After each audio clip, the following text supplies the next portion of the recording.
Subscribe to our YouTube channel and press the bell icon to never miss an update from RAU'S IS. Hello and welcome to Daily News Simplified. An answer to what, why and how of newspaper analysis from the perspective of UPSC examination. Today we have taken up Delhi edition of the Hindu newspaper dated 23rd of September 2020. The articles which we are going to cover today are displayed on the screen. Let's now begin the discussion. Dear Civil Services aspirants, now it is clear that 4th October is the date for the Civil Services Prelims examination. We at RAU'S IS believe that you are well prepared to give your best and clear the prelims examination with ease. But right now the most important thing that you must be doing is to practice few more mocks, and the purpose of these mocks is two-pronged. One is to keep your nerves under control during the examination, and the second one is to revise as much as possible in these last 7 to 10 days. It is here where you can compete in All India Pre-Parikshan 2020. Now the first Pre-Parikshan test has already been conducted on 20th of September 2020, and I hope most of you must have appeared for the free full-length test. For those of you who have not appeared for the test, please register yourself at elearn.rau'is.com and appear for the test scheduled on 25th of September 2020. Appearing for the test will help you in your last time revision of important topics. It will also help you to cover 100 important topics, and most importantly, it will boost your confidence before the actual examination scheduled on 4th of October 2020. So what are you waiting for? The registration link is in the description of this video. Register yourself and be ready to test yourself on the same parameters on which UPSC is going to test you. Register on elearn.rau'is.com for Pre-Parikshan 2020. Before we begin the discussion, let us first have a look at few statements, and through this discussion, you will be in a position to tell whether they are true or false. These are meant to enhance your understanding of the discussion.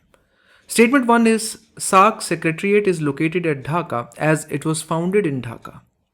The last SAARC summit was hosted by Nepal. India is the only country which shares borders with any other member of the SAARC. Authoritative Texts Central Law Act 1973 enables recognition of authoritative texts in all local languages. All the orders of all the high courts must be published in English. Sindhi and Nepali cannot be included in 8th schedule as they are not Indian languages. The SAFAR system is completely developed by Indian Institute of Tropical Meteorology. Air quality index does not include carbon dioxide as one of the pollutants. SAFAR measures air pollution only.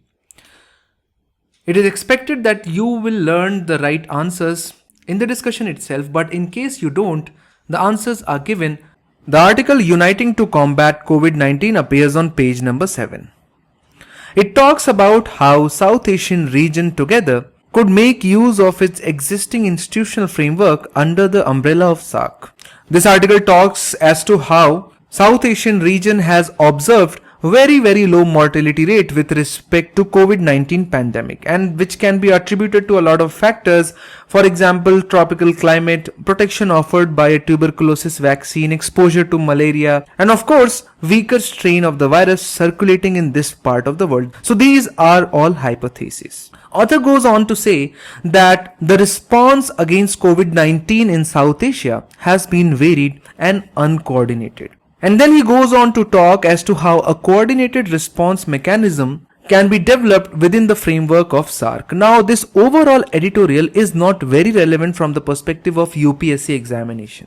It just describes various steps taken by Bangladesh, Pakistan, Nepal, Bhutan, Sri Lanka to combat COVID-19 pandemic, which is highly unlikely to be asked in UPSC examination. Although what is important is what is SAARC, which is important for prelims, and why SAARC has failed to live up to its expectations from the perspective of mains examination. It shall become important in GS2 International Relations sections, India and Neighborhood Relations. So let us now quickly go over to the facts for prelims examination. As we all know, the full form of SAARC is South Asian Association for Regional Cooperation. and it was founded in 1985 in Dhaka. But its secretariat is located in Kathmandu, Nepal. It is important to remember that it is not a stakeholders organization, rather it is an intergovernmental organization, which means that the member states send the representatives of the government to the official meetings. And if we talk about the members, they are Afghanistan, Bangladesh, Bhutan, India, Maldives, Nepal, Pakistan and Sri Lanka. It is also important to remember the last summit. So the last summit was in 2014 in Kathmandu, Nepal, although another summit was called in 2016 in Islamabad, Pakistan, but it was cancelled due to non-participation of not only India but 2-3 other members as well. Now when the SAARC was conceptualized, there were high hopes from it. It was envisioned that this platform will enable the integration of South Asian region and bring about peace and tranquility in this part of the world. But it has failed to do that. And hence it is important for us to understand the reasons behind it. So the reasons behind the failure of SAARC can be broadly segregated into causes attributable to Pakistan, then some can also be attributed to India, then there are a lot of disputes apart from India-Pakistan disputes, and then of course the issue of heterogeneity of political systems in this part of the world. And we will go into each one of them one by one. So Pakistan has always been a problematic member of SAARC. And there are 3 counts on which Pakistan can be held responsible for creating a mess. First and foremost is that Pakistan continues to use multilateral forum like SAARC to raise bilateral issues and remains very committed to a Kashmir first approach under which the full normalization of India-Pakistani ties cannot occur until Kashmir issue is settled. And hence, as a consequence, whenever Pakistan meets India, whether it is on the forum of SAARC or on SCO or in United Nations, it never forgets to raise Kashmir issue, which then creates a big roadblock. Any kind of political and economical integration starts with integration of the transport network. And under SAARC also, it was conceptualized that a regional transport agreement would be signed. But Pakistan did not support that transport arrangement, mainly because it would have provided India with land access to Afghanistan, and hence that whole plan collapsed. So after the regional connectivity plans of the SAARC was stalled by Pakistan, India decided to go ahead with Sub-SAARC Motor Vehicle Agreement, or also acronymed as BVIN, or Bangladesh, Bhutan, India, Nepal Motor Vehicle Agreement. And this was necessitated because of the problems or the hurdles which Pakistan was creating in overall SAARC transport agreement. Now you should not think that Pakistan underestimates the importance of connectivity and regional cooperation, because if you see, at the same time it has signed a very extensive China-Pakistani economic corridor, which is all about transport infrastructure. But it is just too scared of India gaining any kind of prominence in Afghanistan. Apart from these two troubles which Pakistan creates for other countries, and hence it leads to the dysfunctional SAARC, is the support of the Pakistan to terror groups, and not just which are focused on India, but also against Afghanistan, and it also supports hardliner Islamist organizations in Bangladesh, because of which the relationship between Pakistan and Bangladesh have also soured. So these are the 3 reasons attributable to Pakistan which have contributed to failure of SAARC. But there are some factors for which India is also responsible, and that is the size of India. India is giant in this particular region of South Asia, and to appreciate the full extent to which India dominates, we have a comparison of SAARC countries in terms of population, area, GDP, foreign exchange and gold reserves, and armed forces personnel.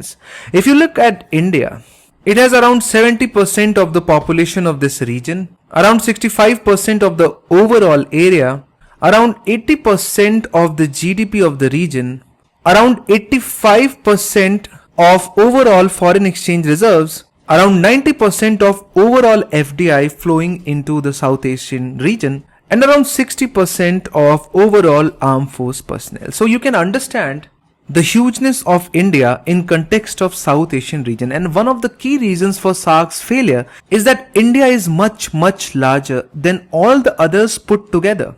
This enormous size of India and power differential produces a sense of insecurity in India's neighborhood, and no other regional organization or group of countries in the world has flourished if it has a presence of such a giant. And to prove this point, we have another chart which demonstrates the share of leading country in the regional bodies. So we have ASEAN, EU.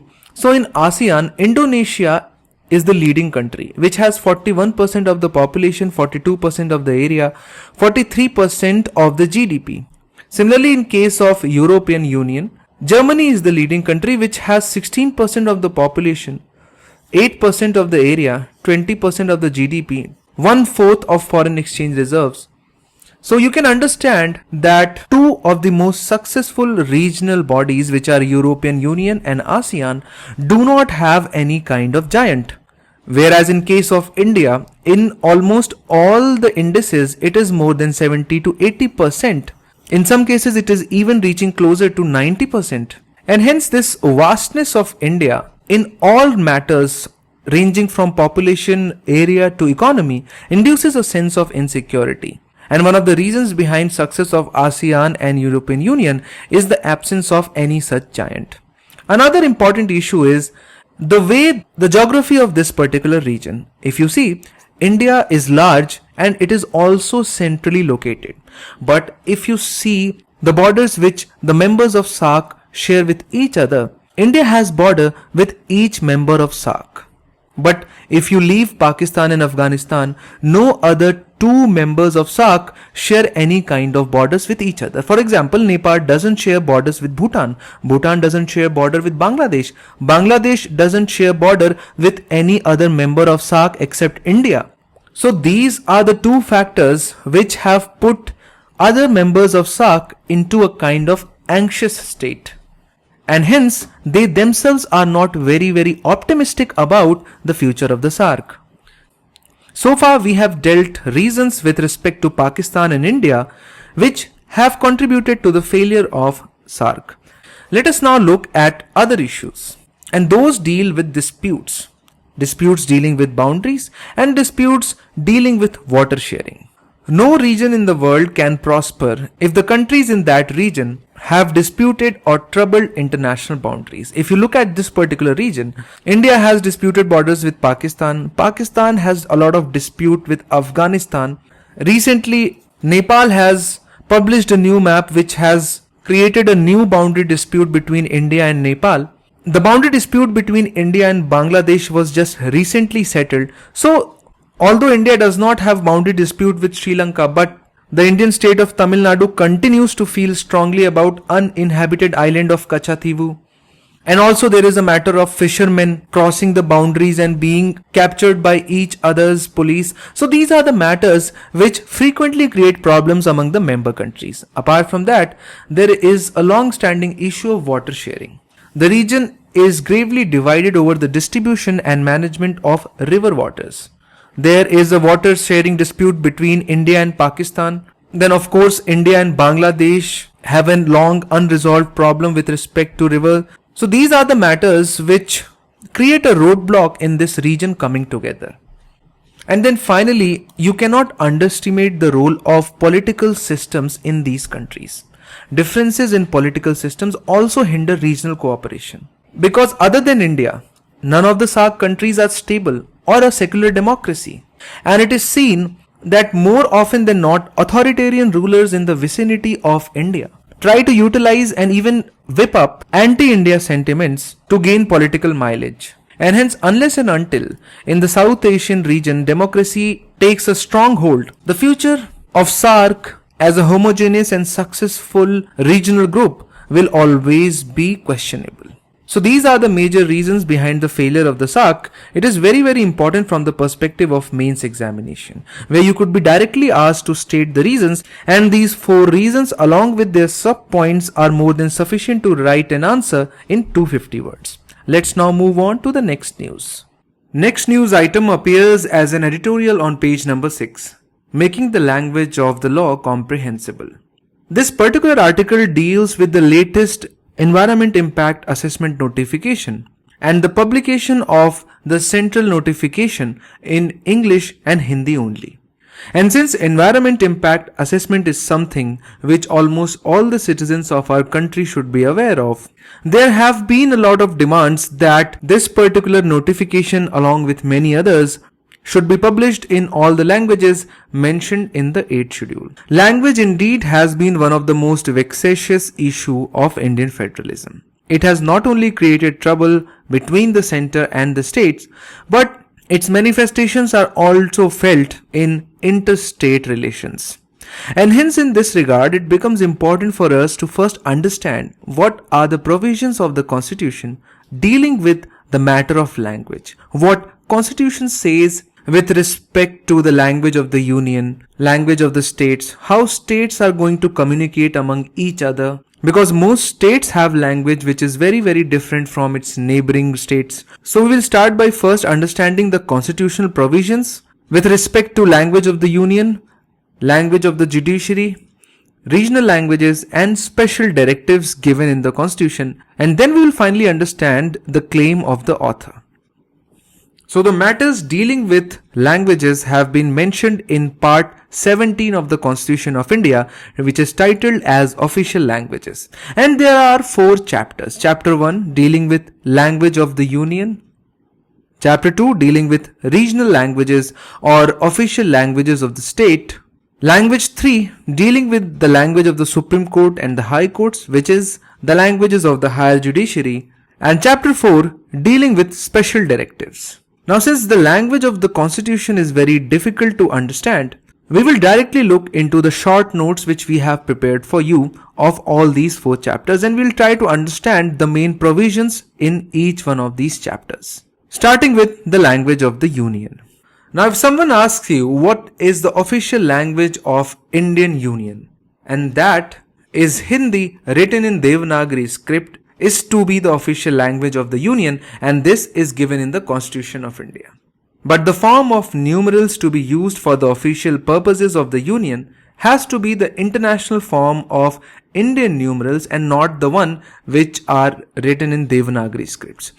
Now this is confusing because most of the communications given out by the central government are in English language, and hence the first query which should come into your mind is that how come is it possible when the Constitution itself has made Hindi as official language of Indian Union?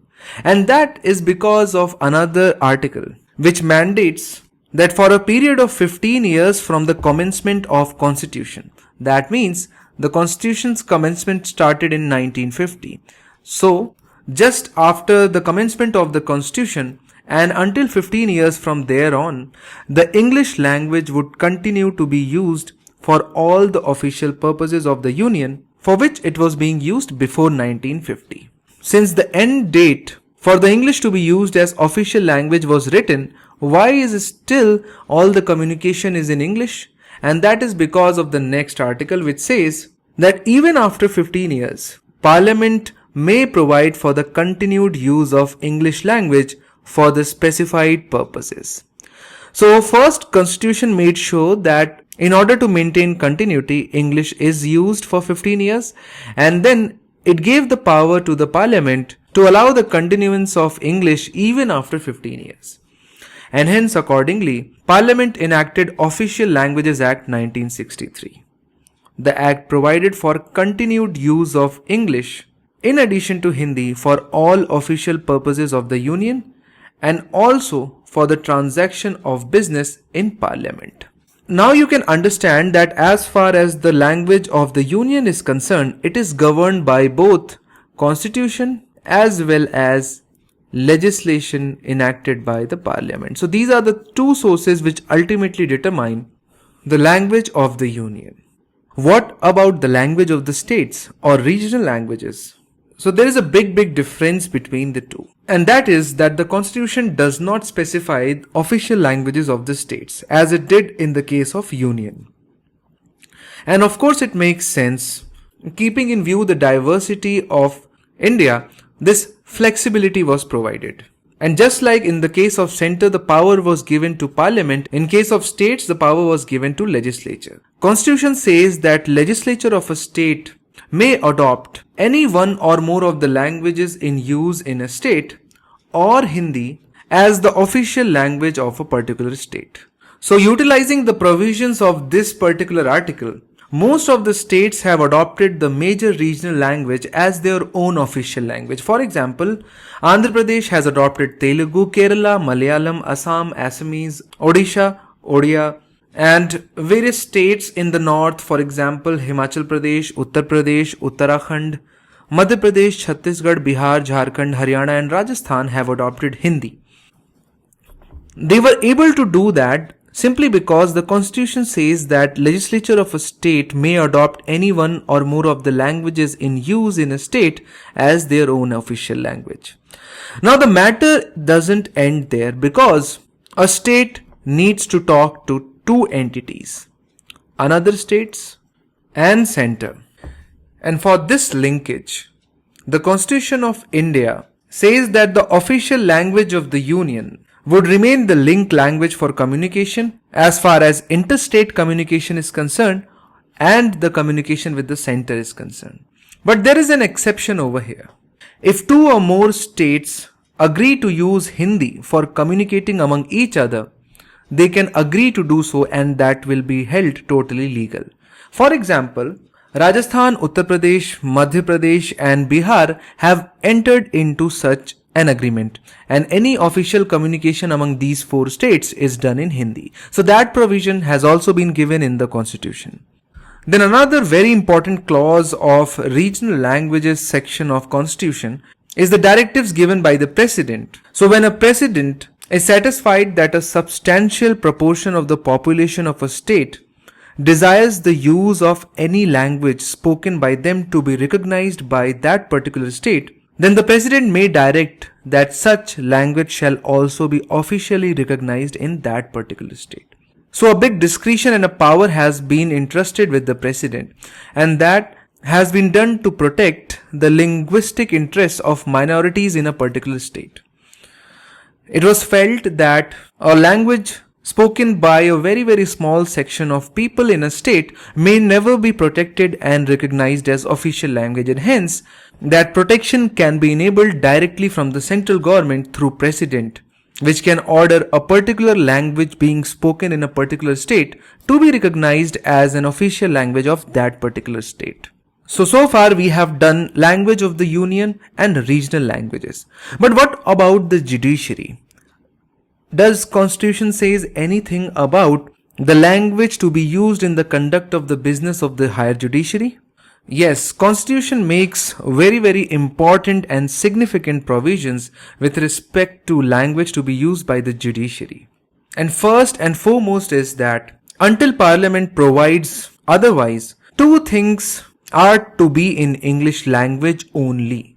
Constitution says that all proceedings in Supreme Court and High Court must be conducted in English only, and the authoritative text of all the bills, acts, ordinances, orders, rules and regulations, both for central as well as state governments and legislature and parliament, shall be in English only.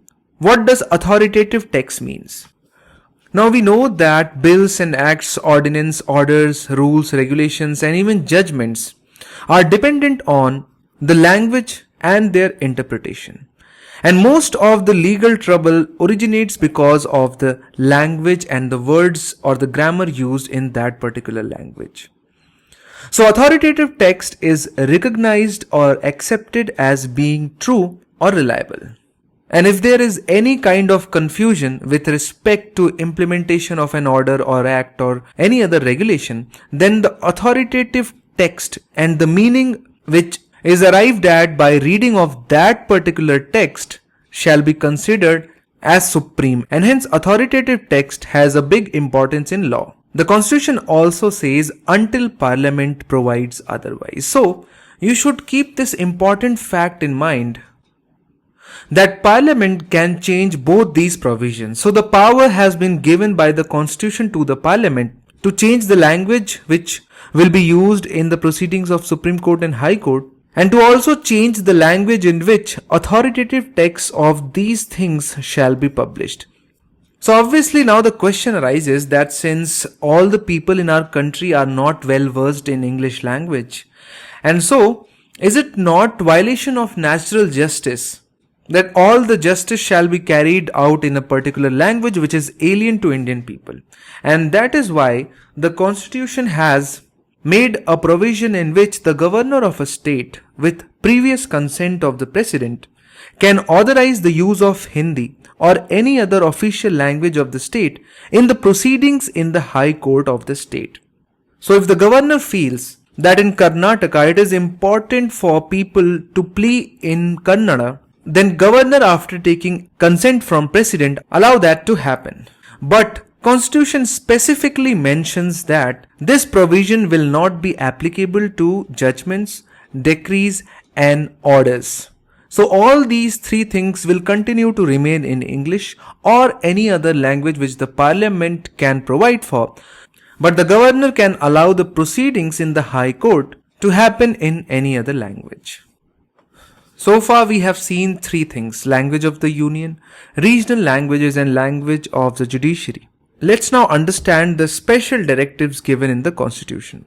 So there are four provisions which are categorized under special directives. They are special orders or duties entrusted by the Constitution on Indian executives. So the first is language to be used in representation for redressal of the grievances. Every aggrieved person has the right to submit a representation for the redress of any grievance to any officer or authority of the Union or authority of any state in any language used in the Union or in the state, as the case may be. So if a person has to complain or has a problem, then that complaint can be written in any language used in the state if the complaint is against state officials or machinery. So through this provision, the Constitution has made sure that all those people who do not know the official languages of the Union or the state are not devoid of the right to complain. And hence it is not important for them to use any of the official languages. This means that a representation cannot be rejected on the ground that it is not in the official language. Then Constitution also provides for facilities for instruction in mother tongue. Every state and a local authority in the state should provide adequate facilities for instruction in mother tongue at the primary stage of education to children belonging to linguistic minority groups. And President has been empowered to issue necessary directions for this purpose.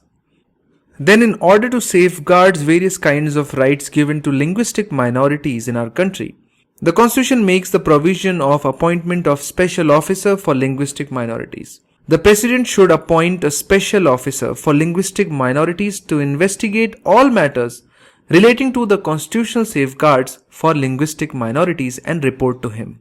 Constitution also makes provisions for placing of this report on the table of the Parliament. And then finally, the Constitution imposes a duty upon the centre to promote the spread and development of Hindi language. The Constitution uses a very unique term, lingua franca, or a language that is adopted as a common language, or also a bridge language or a common language, which is a language which is used to communicate among two sets of people who do not know each other's mother tongue. So for example, communication between two sets of people speaking language A and language C, and lingua franca is the one which enables the communication for the simple reason that it is understood by both of them. And Constitution envisages the development of Hindi in our country in such a way that eventually it becomes lingua franca, or the bridge language of Indian Union, understood and spoken by everyone. And that is one of the biggest problems and the challenges to the India's federal structure as well. And we shall not go into those details. That is a discussion for another time, because now it's time to focus on what has been discussed in today's editorial. So as we all know that recently the government came up with notification on EIA, or Environment Impact Assessment, in English and in Hindi. And hence then a lot of people went to court And 2 of the high courts have asked the government to publish the notification in all 22 languages which are mentioned in 8th schedule to the Constitution of our India. But the government of India has declined to do so, and the reasons given by the government are twofold. First is that the government of India has said that it is not required by the law to publish these notifications in 22 languages mentioned in the 8th schedule. We have seen that Official Languages Act 1963 requires the publication of law only in English and Hindi, and hence it leads to the exclusion of non-English and non-Hindi people. And the second reason given by the government is that if they start to translate one particular notification in 22 languages, they will have to take care of so many definitions, languages, and they will have to issue a lot of clarifications in order to reduce the confusions which shall arrive due to the changes in the meaning which will occur. For example, when the translation from English to Telugu will take place, because not all languages contain the words which communicate the same meaning, and hence it leads to a lot of problems. So these are the 2 reasons which have been given by the central government while opposing the orders issued by the High Court. But the author says that there are 2 very strong reasons why government should actually try to publish almost all the acts, notifications and various other publications in all the languages mentioned in the 8th schedule of our constitution. And the first is that the author says there is an act known by the name of Authoritative Texts Central Laws Act 1973. Which provides not only for the translation of various kinds of publication of the central government, but it also empowers the government to recognize the authoritative translation of all central laws into 8 scheduled languages. And the provisions of this particular act are also applicable to rules and regulations and notifications, just like environment impact assessment. So the author says that the argument of the government does not hold any ground because there will be no confusion if the government uses the powers given in the Authoritative Text Central Laws Act 1973, through which the government can actually recognize authoritative translations which will not lead to any kind of confusion which the government is saying will occur. And the second important reason why author wants the publication of all these rules, regulations and acts into a lot of languages is because he wants the laws to be inclusive. He wants the laws to be understood by the people. And hence he talks about the translation as a legal right. Because it is reasonable to argue that citizens are not bound by the laws that are not made available to them in their own language. Supreme Court has also said various times that citizens are not bound by the laws which have not been published and publicized. And publication or advertisement of a notification in only English or Hindi means that it is practically not published for people who speak any other language except Hindi or English. And hence the author says that Indians should not be expected to be bound by central laws unless Parliament makes laws in their own languages. So overall, this particular discussion has a lot to offer from the perspective of both prelims as well as mains examination. For prelims, you need to keep in mind the provision of the Constitution, and for mains, along with these provisions, you also need to keep in mind why is it important that the laws be published in as many languages as possible. Next article again appears on page number 1. APCA Chief asks Punjab, Haryana to act against stubble burning.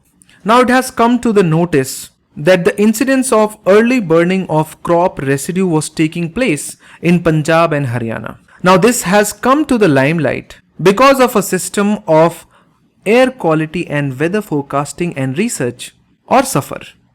It becomes important for us to understand this kind of system because UPSC has already asked in 2016 in the cities of our country which among the following atmospheric gases are normally considered in calculating the value of air quality index. The options were carbon dioxide, carbon monoxide, nitrogen dioxide, sulfur dioxide and methane. We will discuss air quality index and then we will understand carbon dioxide is not one of the pollutants which are taken for consideration while calculating air quality index, and hence rejection of statement 1 leads to cancellation of A, C and D, and we are left with just B. And hence similarly, SAFAR is another such system, and it becomes important for us to understand the constituents, the methodology as well as the agency which has come up with such a system. So first and foremost, it is important for us to keep in mind the full form of SAFAR, System of Air Quality and Weather Forecasting and Research. So it's just not about pollution, it's also about weather. So a simple question in prelims examination can be about whether it is only about air quality or also about weather. So the government of India came up with SAFAR for greater metropolitan cities of India in order to provide location specific information on air quality, that too in real time. And then later on it was also combined with early warning system on weather phenomena. If we talk about the agencies behind its development, the credit mainly goes to Indian Institute of Tropical Meteorology situated at Pune. But along with that, Indian Meteorological Department or IMD and National Center for Long Range Weather Forecasting also played a key role in the development of SAFAR. If we talk about the objectives of this particular program, the idea behind creation of SAFAR was to increase the awareness among general public regarding the air quality in their city well in advance, so that appropriate mitigation measures and systematic action can be taken up for the betterment of air quality and health related issues. So the main idea behind SAFAR is to increase awareness so that automatic actions can be initiated even by the people themselves. Now air quality monitoring is not an easy task.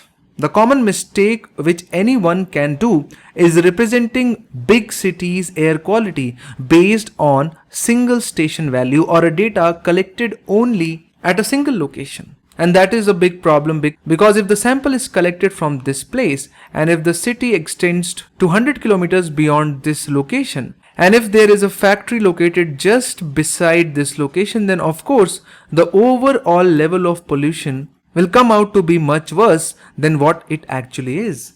And hence, to provide an air quality index representative of whole city, single station data is not suitable. It may mislead, as it may be biased towards a particular activity or even environment.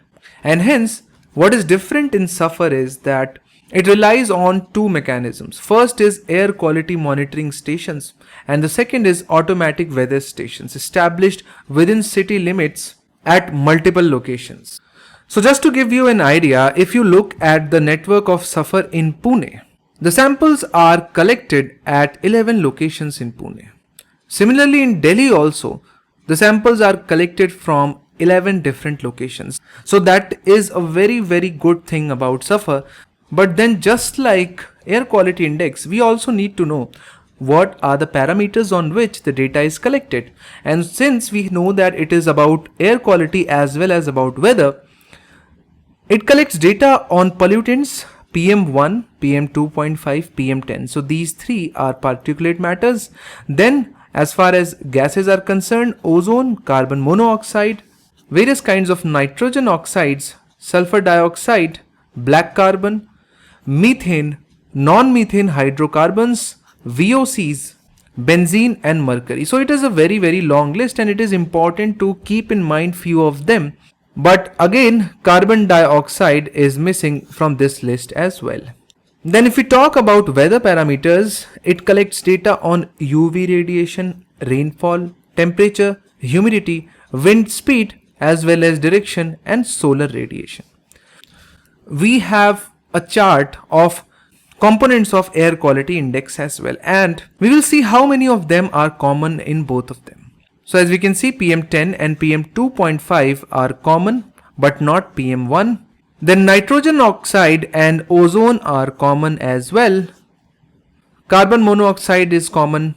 Sulfur dioxide is also there in both of them, but ammonia is not there as well as lead is not there. So these are the key indicators to remember. Except them, all of them are common in SAFAR as well as air quality index. EPCA raises red flag over Jhilmil industrial area appears on page number 2. Now the Supreme Court appointed Environment Pollution Prevention and Control Authority in its review of pollution hotspots in the city of Delhi, has pointed out shortcomings by multiple departments, and hence in this respect it becomes important for us to understand what this EPCA is. Now, EPCA was constituted with the objective of protecting and improving the quality of environment and preventing and controlling environmental pollution in National Capital Region or Delhi NCR. So, this is one of those peculiar or special authorities which has been created for a specific region. So, whatever EPCA does is applicable only to Delhi NCR region. It is also mandated to enforce graded response action plan in the city as per the pollution levels. So you must have read about graded response action plan, which are a set of actions that are taken once the pollution level reaches a certain specified limits in the city of Delhi. Now the question arises that there is no act or legislation to create this particular authority. And so how did it come into existence? Was created by utilizing the provisions of the Section 3 of Environment Protection Act, 1986. Of course, there was Supreme Court direction to the government as well, but even before that, government had powers under Section 3 of the EPA, under which the central government shall have the power to take all such measures as it deem necessary for the purpose of protecting and improving the quality of environment and preventing, controlling and abating environmental pollution. So these are very wide set of powers given to the central government under Environment Protection Act 1986, under which the government can do anything and everything, whatever the government thinks is necessary to control pollution. And the same section says that the central government constitute an authority or a set of authorities exercising and performing such powers and functions of the central government which are important to control and prevent pollution. So if a question asks in prelims examination, then the answer would be that the powers to constitute EPCA is derived from Section 3 of Environmental Protection Act. And hence, it is important for us to look into what powers it has. So it can issue directions in writing to any person or any officer or authority, which can involve stoppage of electricity, water and other services, but these powers are not limited to just these orders. And if its directions are not followed, it has power to file criminal complaints before the court. So this is a very powerful agency. Then the EPCA has been empowered to take suo motu action. So suo motu actions are those actions which can be initiated by EPCA on its own. No one needs to approach EPCA. But apart from that, it can also act on the basis of complaints made by individuals or any other body. And one of the EPCA's important powers is to redress the grievances which it gets through complaints. So from the perspective of prelims examination, it is important to keep in mind that EPCA takes care of graded response action plan, has been formed under Section 3 of Environment Protection Act and has the power of criminal complaint, suo motu action, as well as it can issue various directions. This last article which we have taken for today's discussion is E-Learning in India, a case for bad education. In recent times, a lot of editorials and news reports have been published in the Hindu newspaper, which have highlighted the impact of COVID-19 pandemic on overall education sector in our country, and especially with respect to the education of children belonging to economically weaker sections. And this particular article has also highlighted 4 major issues in the education sector owing to COVID-19 pandemic, which are exacerbation of inequality, pedagogical issues leading to bad quality of education, unwarranted thrust on online education, especially in post-COVID-19 scenario, and undermining the importance of institutional environment. Now you need to understand that equality of opportunity to all is one of the basic principles of our constitution. Now you have to let us know in the comment box where this term of equality of opportunity is mentioned in our constitution. This equality of opportunity has been impacted due to the shutdown imposed by COVID-19 pandemic, and it has hit the poorer harder than the richer or well-to-do sections of society. Because the COVID-19 pandemic has rendered our education system extremely biased and faulty. We all know that the main thrust of providing learning opportunities while schools are shut is online or e-learning. And there are a lot of issues when we decide to put full emphasis on online teaching. And the first issue is it exacerbates inequality. Now, if you take any kind of calamity, whether natural or man-made, we know that the underprivileged section of the society is the one which is most impacted. And this is also true for COVID-19 pandemic. But especially if you consider the education sector, the impact is much larger. Because if a family is poor, it either does not have access to internet, or they do not have smartphone, or they don't have both of them. And a lot of surveys and finding reports have been published in last 3 to 4 months, which have estimated the total number of students or children deprived of online education owing to the fact that they do not have either internet or smartphone or both.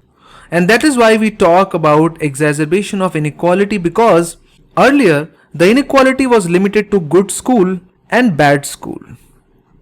But now the inequality has been increased or exacerbated, because now it has come to education versus no education at all. So during COVID times, the poor have not been able to access education itself, and hence it has exacerbated the overall inequality in our society. Then there are pedagogical issues also with respect to e-learning. Now, the pedagogy means the method and the practice of teaching, especially as an academic subject or theoretical concept. And according to the author, online videos emphasize more on tricks to remember for success in an examination, rather than laying stress on conceptual understanding. Another aspect related to pedagogy is that online education is better suited for teenagers or the students who have grown up and have crossed the age of 10 to 12 years. All those who are beginning to start their education, for example, the children between the age of 3 to 5 years, online education is not such a great idea, because according to NCERT, the learning outcomes of the children belonging to the age of 3 to 5 have not been very encouraging. Whereas in case of other age groups, it has indeed been encouraging and has been able to match the level of offline courses. But in case of beginners, it is better that they be taught at home. But again, the problem is that the poor families have uneducated parents and they will not be able to teach their children at home. Then there is a lot of thrust on online education continuance even after post-COVID-19 pandemic. A lot of policymakers have suggested that even after the normalization of the situation, some form of e-learning or online education should continue along with the traditional offline courses. And in response to that, author says that information and communication technology in the classroom helps in already well-functioning systems. Where the teachers have been regularly recruited, they are of good quality, the infrastructure of the school is good.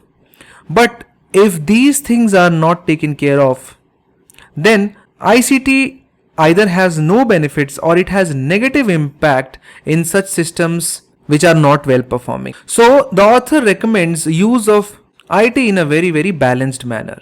And hence author finally recommends that the importance of an institutional environment can never be overemphasized when one thinks of online teaching. You have to understand that education is just not about learning courses. It's also about interacting with students, attaining moral character, gaining social capabilities, and also becoming intellectually smart in that process. And hence, the online mode of teaching completely closes this opportunity of social learning. And hence, so these are the 4 reasons because of which author is not in the favor of overemphasizing the online way of learning.